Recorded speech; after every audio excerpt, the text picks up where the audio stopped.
What's going on, guys? Welcome back to another UFC breakdown and predictions video, this time for UFC Edmonton, Brandon Moreno versus Amir Albazi. Now, we are coming off of a spectacular event that was UFC 308 in Abu Dhabi, where we did really well in terms of picks and bets. We ended up going 10-3 on official picks, and our bets, I had two official bets on Twitter. Both of them cashed, and they were both plus money. So like I say at the beginning of all of these videos, these breakdown videos, what are you guys waiting for? Follow me on Twitter so you guys can get access to my confidence levels for each pick prior to the event and my official plays.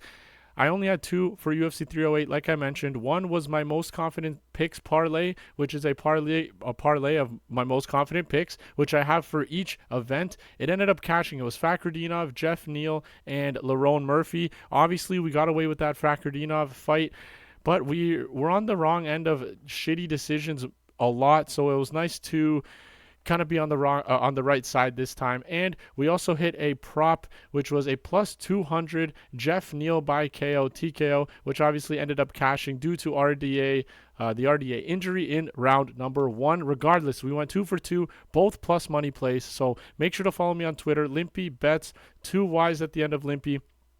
So like I said, confidence levels on the picks part of the event and my official plays. What are you guys doing? Just follow me on there. Without further ado, let's get into the UFC Edmonton breakdown.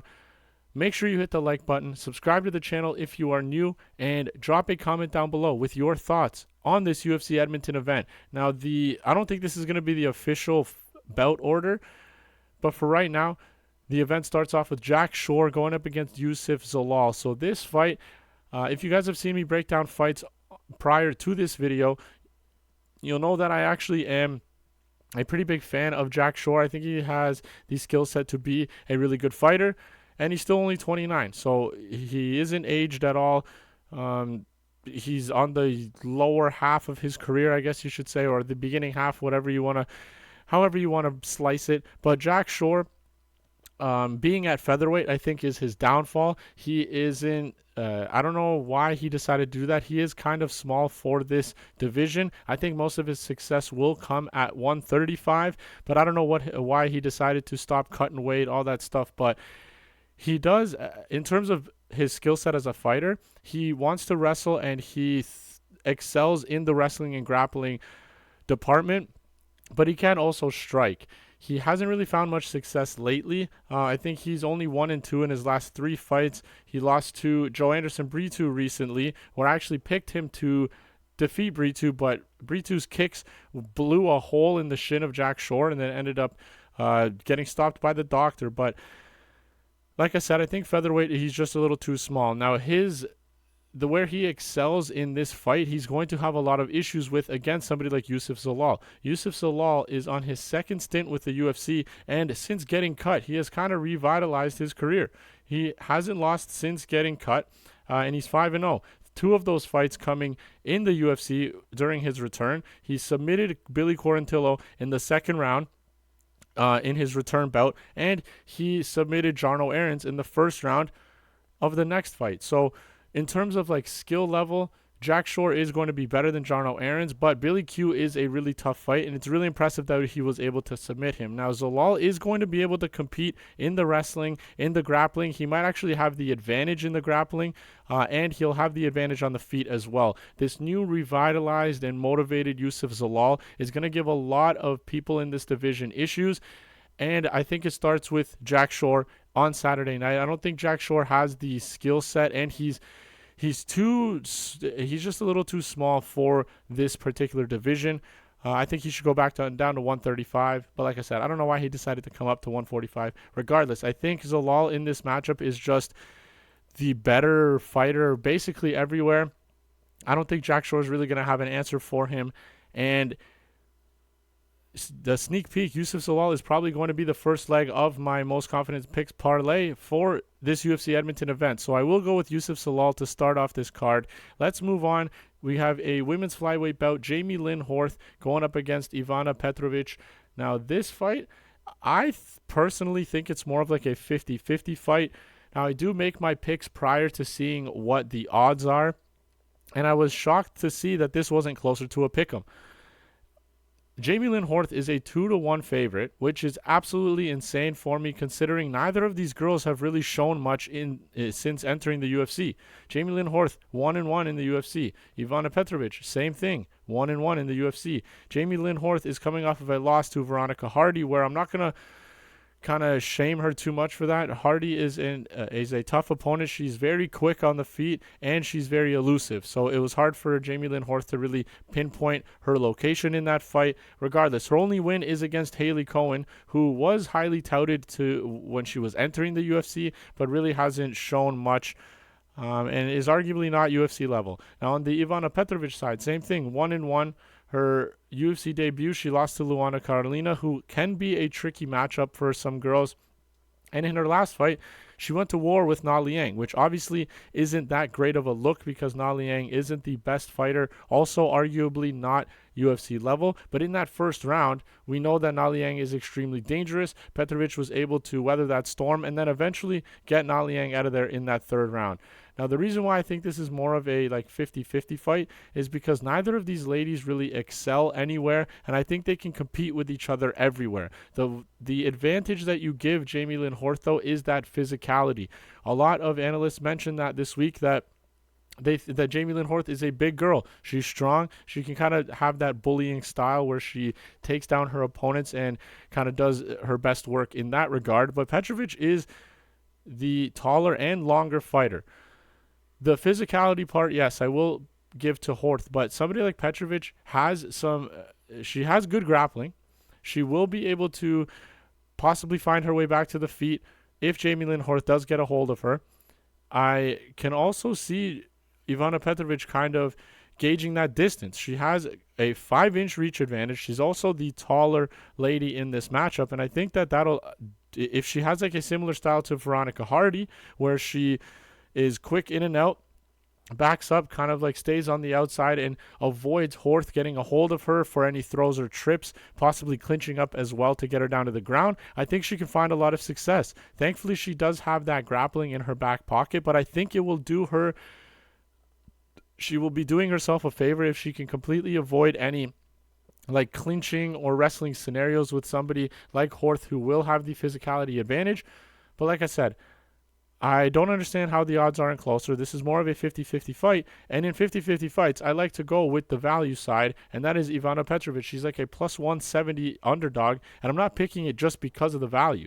I see a path to victory for her, as I do with Horth, but I think Petrovic has a better chance to nullify Horth's path to victory than Horth does for Petrovic. So I think Petrovic, just similar to Veronica Hardy, stays elusive, quick in and out, touch up Horth, avoid any wrestling or clinching exchanges, and I think she can get this done. Probably on the judges' scorecards, but I will go with the underdog Petrovic to get this done. Let's move on to the next fight. We have Chad Anheliger going up against Cody Gibson. Now, I am going against Canada once again. I am going to be picking Cody Gibson here. These both are aging veterans, 37 years old each. Both have 20 fights for Anheliger, 30 for Gibson, so they've been around the block. But I am going to favor Gibson here, strictly because, I thought I said Strickland, Gibson, strictly because of the size. So we've seen Anheliger struggle against somebody who has a similar frame as Cody Gibson in Jose Johnson. So Cody Gibson has a 4-inch height advantage and a 7-inch reach advantage against Anheliger.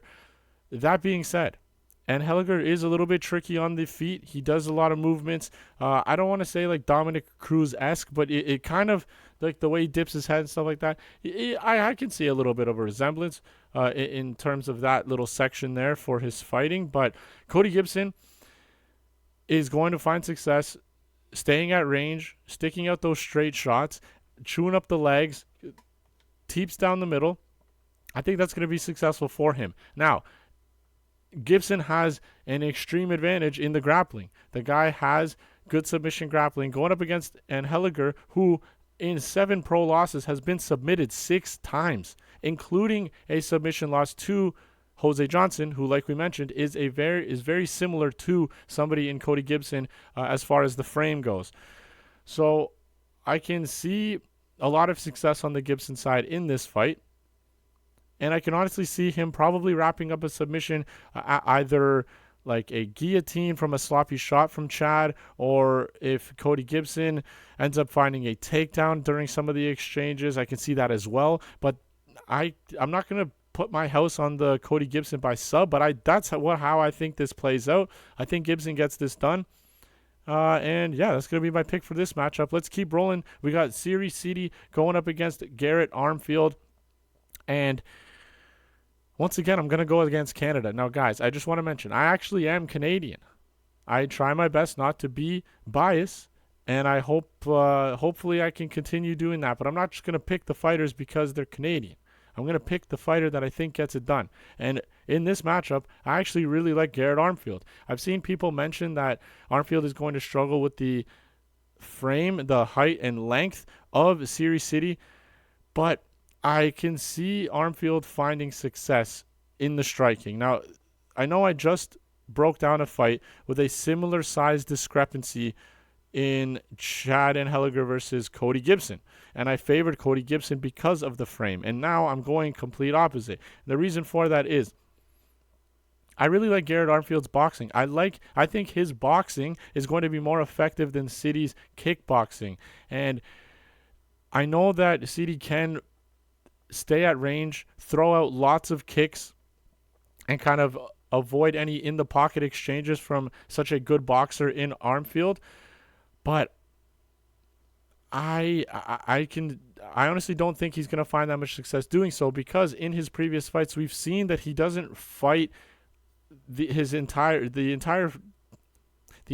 of his fight. He doesn't really sit at range. He will exchange in the pocket. He will entertain those brawling exchanges. And if you do that against somebody like Garrett Armfield, who has real power in his hands, he's going to hurt him. And we've seen Sidey hurt before. In his last fight, I believe he got dropped by Tavares.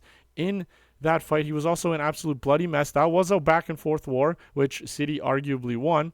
But he is hittable. He's more chinny than Garrett Armfield, and he will exchange in the pocket. Garrett Armfield is 2-2 in the UFC, and he's basically only struggled against people that, I don't even want to say it like that. So 2-2. Let's just go through his record. So in UFC debut, short notice against a dangerous fighter in David Onama. He put up one hell of a fight and got submitted in the second round. No shame in that. It was his ticket to the UFC, fresh off the farm, barely any training, and he took Onama to the second half of the second round, and we know how dangerous Onama is. In his returning fight, Toshiomi Kazama knocked him out in the first round out in Singapore, I believe. That was light work for him. He made it look easy, and there was really no threat of the takedown. His next fight after that, he went up against Brad Katona, who does have a threat of a takedown, but despite getting taken down and controlled at times, Garrett Armfield was still able to put up good numbers and outbox Brad Katona, which is a reputable win to have under your belt.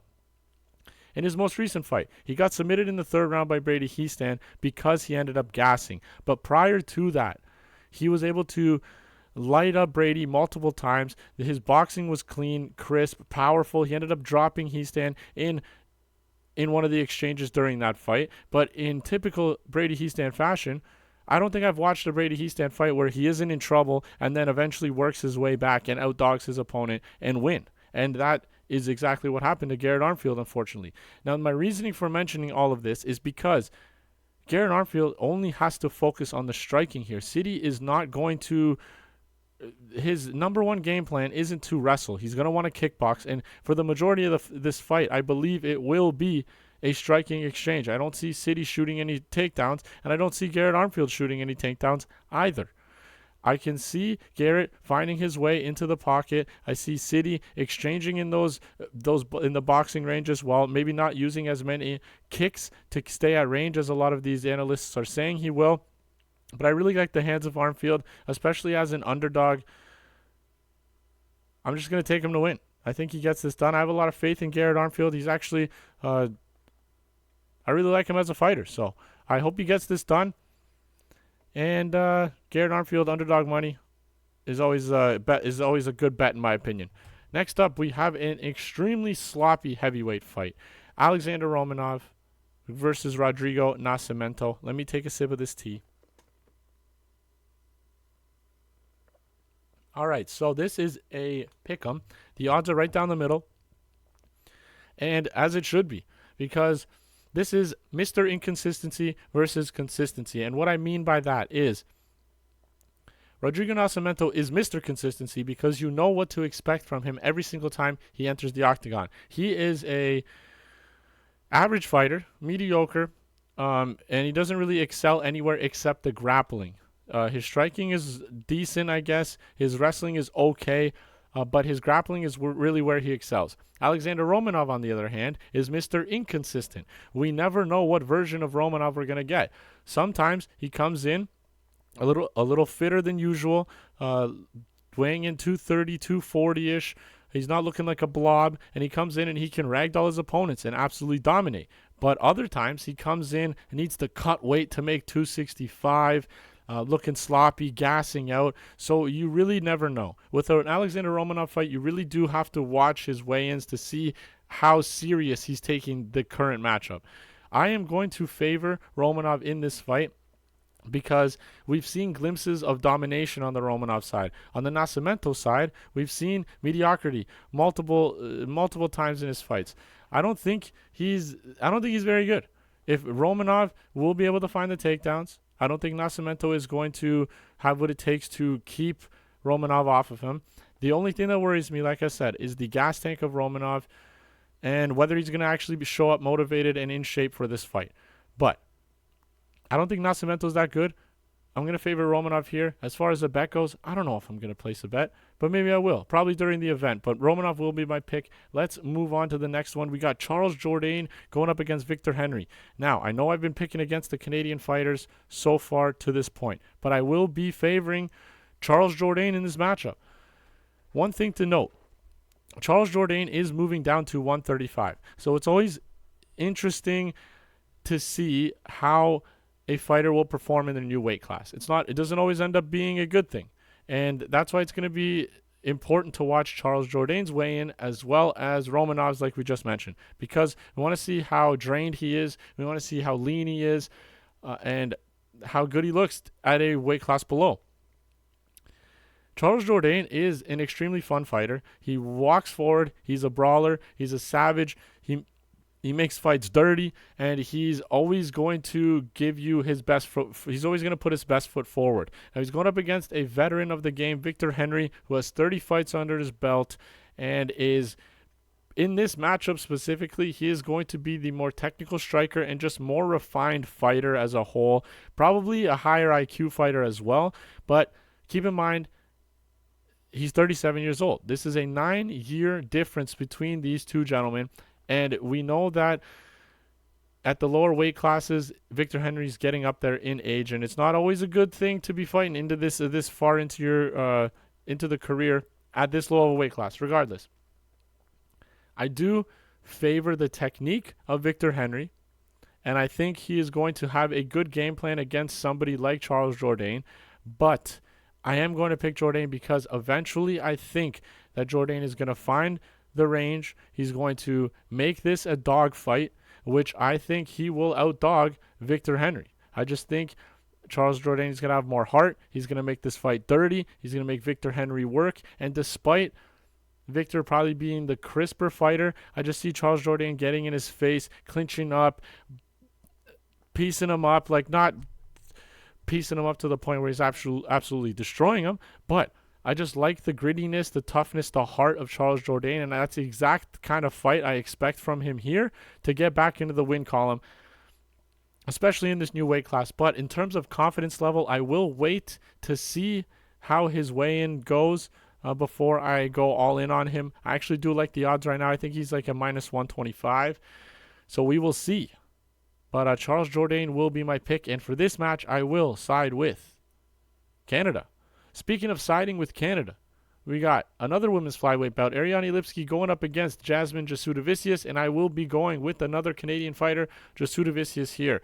Now, both of these ladies are going to find success in different parts of the fight. Ariane is going to be the better striker, probably more technical, a little faster on the feet, and definitely has more power than Jasmine does in the striking. And Jasudavicius is going to find success taking Lipski down and doing what she usually does. Chain wrestling, controlling her opponents, doing damage, trying to find advantageous positions, and maybe working in a submission possibly. But that's where Jasudavicius is going to find her success. Lipski's going to find it on the feet. Now, I think that's how it's typically going to go. I think this is going to be a typical Jasmine fight. I think she'll chain wrestle, and even if Lipski kind of shakes off those takedown attempts early, if she's able to get back to her feet early, I think the constant pressure that Jasmine brings, the cardio is probably going to be in the favor of Jasmine as well. I think the pressure is just going to be too much for Lipski, and I can see Jasudavicius getting this done on the scorecards in a typical fight that she usually has. So I will take Jasmine Jasudavicius to get this done, because even if Lipski is the better striker, Jasmine doesn't care. She'll eat whatever, walk forward to either land on you or just work in those takedowns. So I will pick Jasmine Jasudavicius. That's 2 Canadians in back-to-back fights. And then the chain breaks, because I'm going to go up against it's Eamon Zahabi going up against Pedro Munhoz. Now, Zahabi representing Canada. I'm going to be going with Pedro here. Reason being is Eamon Zahabi is on a nice little streak here, 4-fight win streak. He showed glimpses of power recently when he knocked out Arichi Lang, but he can be low volume at times, and he really loads up that right hand and is extremely patient, which is fine. It's just the problem is he's going up against somebody like Pedro Munhoz, a UFC vet who is constantly doing something. His activity level is insane. He's always throwing something. He has good volume, lots of leg kicks, gives his opponents a lot to think about, and I think that he's just going to give the judges more to score. I think that's what it's going to be. His cardio is probably better than Zahabi's as well, even at 38, because Zahabi is 36. It's not like a wide range of an age gap. But I do favor Pedro Munhoz in this fight solely because of the activity. And yes, the last 5 for both of these guys, it doesn't look good for Pedro. But let's look a little deeper.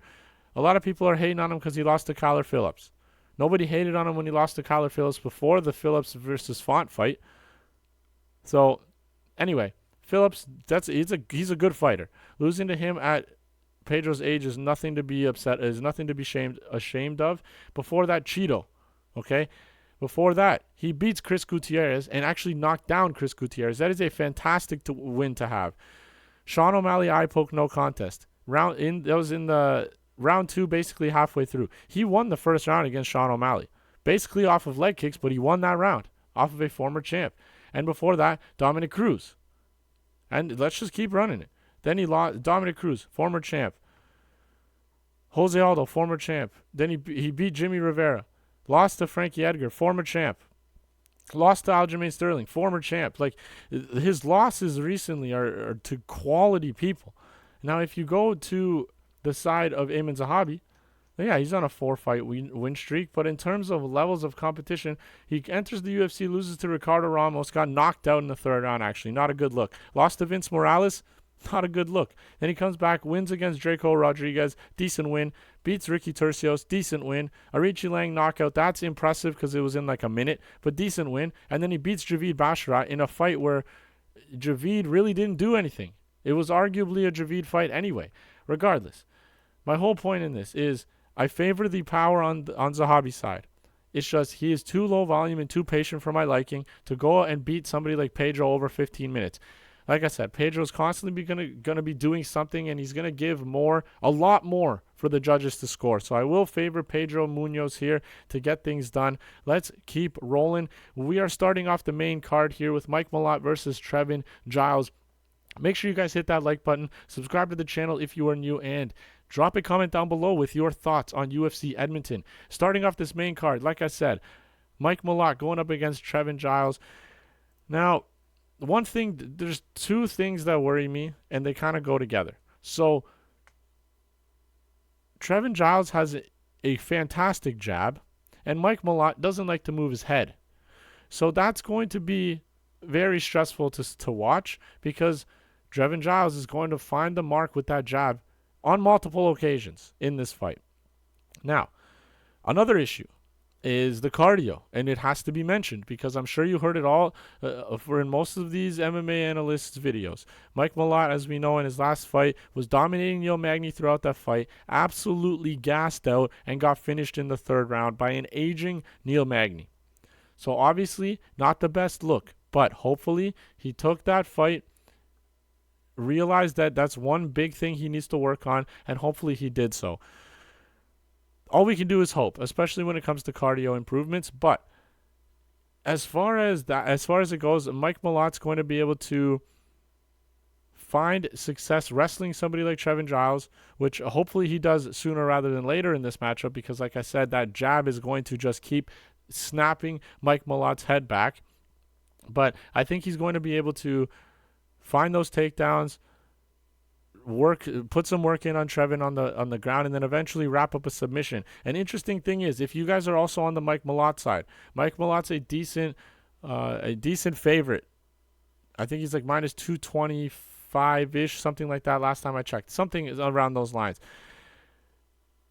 Trevin Giles has lost 6 times, and all 6 of those fights have been finishes. Okay? So if you want to bet on Mike Malott, but you don't want to parlay him because you're not as confident because of what happened in the Magny fight, but you want a little bit more value and maybe play a single bet, I would probably take Mike Malott by finish, because history shows that Trevin Giles loses by finish, and Mike Malott actually has all of his wins are by finish as well. So if you guys can get a solid plus number on Mike Malott by finish, and that is your pick for this fight, I think that's how you can attack it. I'm personally going to pick him. I'll probably do 2. I'll probably just do him straight up by finish just in case he gets a TKO. But I will go Mike Malott by submission. I think that's how he's going to get this done. I think he gets those takedowns, eventually works in a submission once he gets the fight to the ground. So hopefully he can get Trevin Giles out of there early so we don't see a cardio failure like we did against Neil Magny. So Mike Malott will be the pick. By submission is the official method of victory for me. Let's keep rolling. We got Marc-Andre Barriault going up against Dustin Stoltzfus. Now this fight, I can see it being like a 50-50. So I don't really like the odds here because Marc-Andre is a decent sized favorite, but I can picture this being a split decision fight where both guys find success in different regards. So Dustin Stoltzfus, I believe, is a kickboxer, if I'm not mistaken. He's more of a striker, but he's adapted that wrestling into his game plan, into his bag of skills, bag of tricks, whatever you guys want to say. He doesn't do those sloppy takedowns. He shoots, he picks his opponents up, and he slams them. And he's found success in multiple times doing that. His biggest downfall, in my opinion, has been his chin. He got knocked out by Abus by his foot in like 17 seconds. Got pulverized by Bruno Ferreira in his last matchup. And I'm not saying Marc-Andre Barriault has like that one punch knockout power, but Marc-Andre does have 10 KO victories on his record, if I'm not mistaken. I think, and then one of his finishes are sub. Yeah. So he can knock out his opponents, and I'm not saying he knocks out Dustin Stoltzfus here, but I'm going to favor the side of damage. I think Barriault will have the volume. I think he's going to have the pressure, and he's going to have he's just going to have the better of the striking exchanges. And Dustin Stoltzfus, where he's going to find success, is dragging Barriault to the ground and getting him into those bad wrestling positions. Barriault has shown that he can get taken down in his fights, but he does have a decent get-up game. So I'm not going to say that Dustin, once he gets him down, it's just over for the entire round, but I can see Stoltzfus finding success there. Now, I think the judges are going to favor, I'm personally going to favor the fighter that I believe will provide more damage throughout the fight, because damage is supposed to be the number one scoring criteria. And if I'm thinking that it's going to be as close as a fight as it is, I'm going to favor the Canadian because we're in Canada. But I think I'm going to favor Barriault here because of that damage. I think he'll have the better exchanges on the feet. I think he's going to provide more volume on the feet as well. Hopefully he can defend most of these takedowns for Stoltzfus, and even if Stoltzfus does get him down, hopefully he can stay safe, not get submitted, and get back to his feet. But I am going to favor Marc-Andre Barriault here to get it done. I do not like the odds because I think this is more of a 50-50 fight, but I will take Barriault to get it done. I side with Canada once again, and I did in the last one with Mike Malott too. But let's keep rolling. we have a light heavyweight bout. Kyle Machado going up against Brenton Ribeiro. Now, Kyle Machado is coming down from heavyweight here and taking on Brenton Ribeiro. Both of these guys are 0-2 in the UFC and haven't found success in the promotion. I'm going to be going with Brenton Ribeiro here as the underdog. I actually think it's crazy that there is an underdog in this fight because here's another kind of like 50-50. But there's just too many unknowns on the Machado side for me to go. We don't know how he's going to look at 205. He could just get absolutely ripped. I don't think that's how it's going to go, but you never know. This is a fight you're probably going to have to wait for the weigh-ins. But I think money's going to come in on Ribeiro for a couple of reasons. Number one, we don't know how Machado's going to look at 205, like we just mentioned. Number two, Machado is not the fastest guy. We've seen him against slow, sloppy heavyweights, and he is also slow. Brenton Ribeiro is fast. He's got fast hands. He's quick, explosive. He's got power. I think Ribeiro is going to surprise Machado with his speed, and I don't think Machado's really going to have much than a puncher's chance in this fight. Maybe if Ribeiro gasses out, but we don't know how Machado's going to look after cutting down to 205 and how his cardio is going to hold up either. Some people might say that Ribeiro has chin issues, but Machado's not this big power puncher either. He does have 4 KO victories, but it's not like one-punch knockout power. And Ribeiro, despite being an inch shorter, he has a little bit of a length advantage, reach advantage, I should say. But like I said, a big glaring thing that I can't get out of my head is the speed discrepancy in this fight is going to be insane. I don't care what anybody says. Machado is not a fast striker. He wasn't at heavyweight against slower dudes, and he's coming down to 205. The speed's going to surprise him. Ribeiro's quick on his own. Never mind just being down at the 205 weight class. He has, I've already mentioned all this, fast, quick, explosive, hits hard. He's going to have more volume too, I believe. I think it'll be actually a nice back and forth volume-wise, but Brenton Ribeiro is just going to land the shots quicker, harder, and I think Machado's going to be very shocked with how big of a speed difference it is from heavyweight. So I will side with the underdog here in Brenton Ribeiro. Let's move on to the featured fight of the night. Let me take one more sip of my tea while we're doing the last 3 fights here.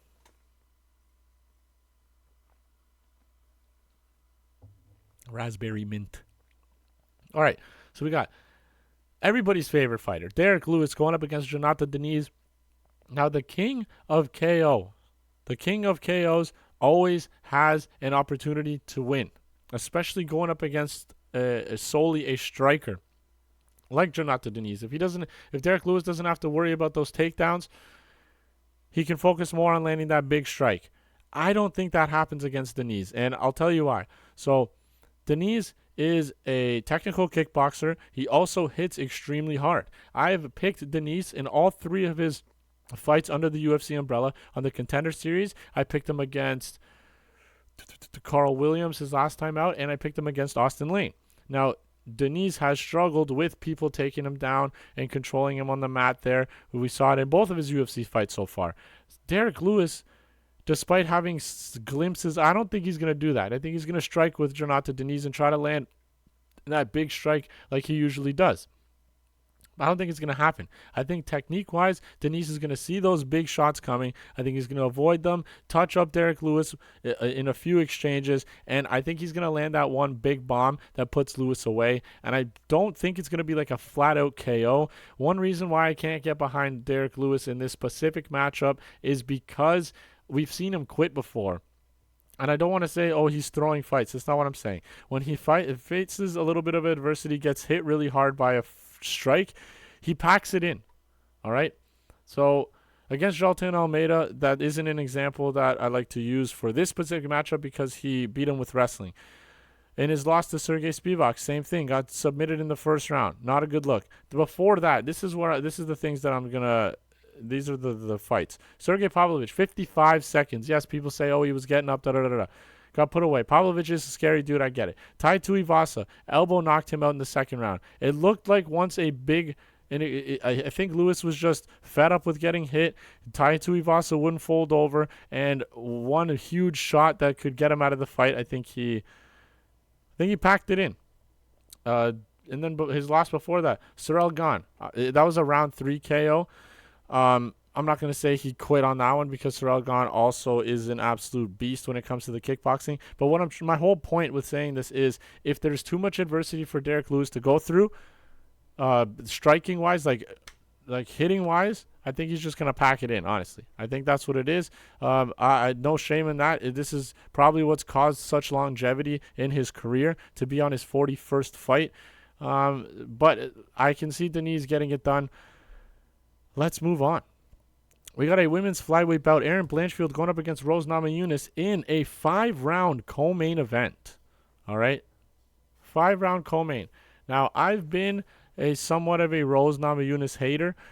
Since she moved up to women's flyweight, I have not picked her once. And obviously, I got one of those correct when she went up against Fiorot, but I lost. I picked Amanda Ribas against her, and I picked Tracy Cortez against her. The Tracy Cortez one is stupid. I don't mind my Ribas pick because that actually was some people were even saying Ribas won. I don't think that's true. But I'm more upset about the Tracy Cortez pick. Regardless, I haven't really liked Namajunas at 125. I started like kind of, I don't want to say shitting on her, but my faith in Rose kind of deteriorated in that title loss to Carla Esparza when she really didn't do anything. So anyway, I am going to pick her here. That's why I'm going on this rant, because I don't think that Erin Blanchfield's going to have anything to offer her on the feet, similar to how Fiorot did it. I actually picked Fiorot against Erin Blanchfield as well. I'm a big Fiorot believer. But one thing I will say is I didn't realize that Blanchfield had the reach advantage. One thing I will say as well, I'm saying one thing and I'm saying more than one thing, but Blanchfield has good pressure. That's what I like. She's always going to come forward. She's never deterred, but she doesn't really have an answer if things aren't going her way. In the Fiorot fight, she wouldn't switch up anything. She just kept moving forward and getting jabbed, pieced up. She had nothing else to offer. If her plan A does not work, which is typically moving forward, trying to work in those takedowns, if that does not work, she doesn't have a secondary plan. She doesn't have a plan B. Somebody like Rose Namajunas is a very skilled overall fighter. She can find success anywhere. She can find success on the feet. She's a great grappler. Yes, she can get taken down at times, but she has great jiu-jitsu. That's how her career started. She can find those submissions, those sweeps, get back to her feet. And I'm going to favor her in a 5-round fight as well. I don't think either of these ladies have a cardio issue, but I'm going to side with Rose, with Thug Rose to get it done. Probably by decision, honestly. I'm not 100% sure, but I just don't think Blanchfield's going to find as much success with those takedowns as she usually does in her fights. I don't think she's going to be able to dominate in that regard. And on the feet, despite her having that reach advantage, I think Rose is going to be able to out-technique her, piece her up when she needs to. And even if she does find herself struggling in the wrestling, Rose has fantastic grappling to combat that wrestling. So I am going to actually pick Thug Rose this time. This is the first time I'm picking her in women's flyweight, and you guys know how that usually goes. I probably jinxed it, but regardless, Blanchfield's only 25. Even if she loses here, she lost to Manon Fiorot, who is probably going to fight Shevchenko next for the belt, and then what if she loses this fight? She loses to Rose, a former 2-time strawweight champion. Like, she's still 25. Even if she loses, she's still got a promising career ahead of her. Regardless, Namajunas is going to be my pick. Let's move on to the flyweight main event. Banger, Brandon Moreno going up against Amir Albazi. Now, apparently, Amir Albazi got neck and heart surgery or something, I'm hearing. That's insane. I don't know how you come back and fight after that, but regardless, I'm going to be picking Amir Albazi here as the underdog. I'm a huge Moreno fan. I like his story. I like the fact that he was able to get to win the belt. I like it all. I'm a huge Brandon Moreno fan. He's been letting me down lately, and I know everybody's gonna be like, what, because he lost a split decision to Brandon Royval, former title challenger, and then what, because he lost a split decision to Alessandro Pantoja, who's currently the champion, and then before that, lost a decision to Davison Figueiredo, who he beat before, twice, actually. And like, Why I'm picking Amir is because I question the motivation of Moreno. In those fights, they were split decision losses because Moreno seemed unmotivated as the fight went on. He didn't do what was necessary to solidify the win. I think he was content with kind of coasting through the fight, just going through the motions and just finishing the fight. I feel like regardless of the outcome. And I hate to say it because, like I said, I'm just a Brandon Moreno. I'm a huge fan of his. I just can't back somebody who I question their motivation. Now, Amir Albazi, he hasn't tasted gold yet. He's still hungry for it. Yes, he hasn't been in the octagon for quite some time, coming off a couple of surgeries. It's sketchy to pick him, especially going up against somebody as skilled and as accomplished as Brandon Moreno in this flyweight division. But I think that Amir can compete anywhere with Brandon Moreno. Anywhere the fight takes place, I think he can compete. On the feet, wrestling, grappling, anything. Genuinely, I do believe so. I think Amir's a fantastic fighter. And even though I disagree with the Kai Kara France split decision victory, it's hard to argue the fact that Amir Albazi is probably going to be fighting next for the belt after beating Brandon Moreno. I know this is kind of a poor breakdown, but that's basically how I'm thinking about it. Brandon Moreno is a very skilled fighter. Same with Albazi. They can compete. This should be a 50-50 fight, typically as main events should be. But the biggest thing is I just fail to. I can't back up somebody whose motivation I question. I know I've said that already, but I know Amir Albazi is still hungry. He hasn't gotten to taste gold yet. He hasn't gotten an opportunity to fight for the title yet. Brandon Moreno is a two-time champion, if I'm not mistaken. Let me see. Two-time champion, right? He got the belt. Got the belt. Lost the belt. Got the belt. Yes.